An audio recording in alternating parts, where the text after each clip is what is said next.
على طول تدخل من اللاعب عبد الله شحات، يدخل بقوه حسام غالي، تمريره بينيه في منتهى الخطوره. ادي امامنا طلعت وجول محمد طلعت وجول للنادي الاهلي وسط غفله دفاعيه. محمد طلعت يعلن عن نفسه بقوه في هذه اللحظات ويسجل هدف النادي الاهلي وسط ضغط اهلاوي ووسط غفله دفاعيه، وليس هناك افق دفاعي في هذه اللقطه. نزول محمد ناجي جده يفتح الابواب المغلقه ويعطي النادي الاهلي تفوق مستحق في الشوط الثاني في الدقيقه 58 عن طريق محمد طلعت.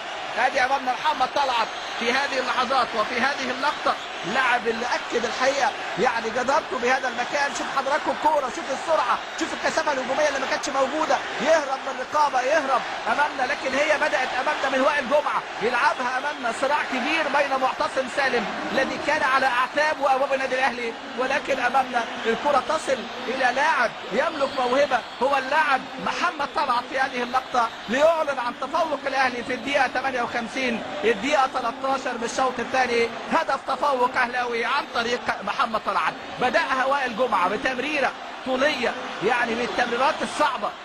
تحقيق التعادل احمد سمير فرج يلعب على القائم الاول، يلعبها حلوه وجول التعادل.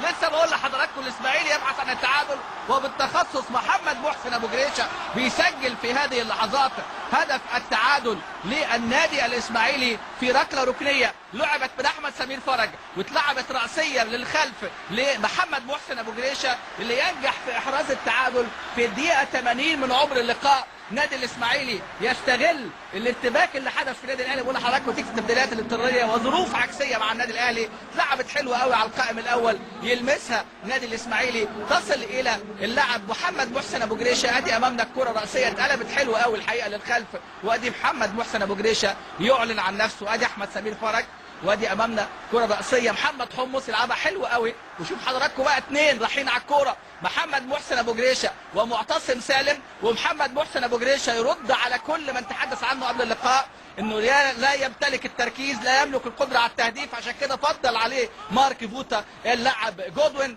وادي امامنا بقى اجاده من محمد محسن ابو جريشه لمس الكره باليد، وبالتالي انذار مستحق وانذار كان لابوتريكا لمس الكره باليد، لكن كان في تدخل من جانب معتصم سالم ويعني دار عليها همسات كثيره في المدرجات. وادي فرصه وجول، فرصه وجول.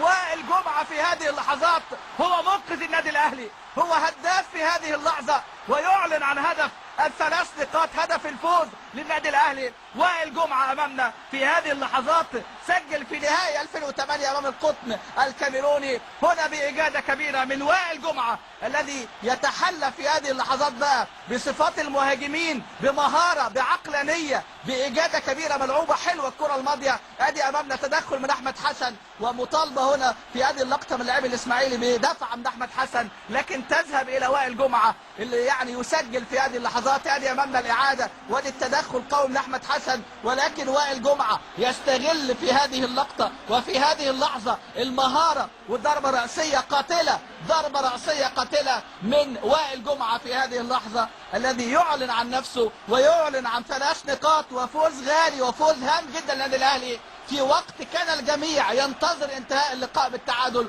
وحصول الاسماعيلي على نقطه هنا في استاد القاهره.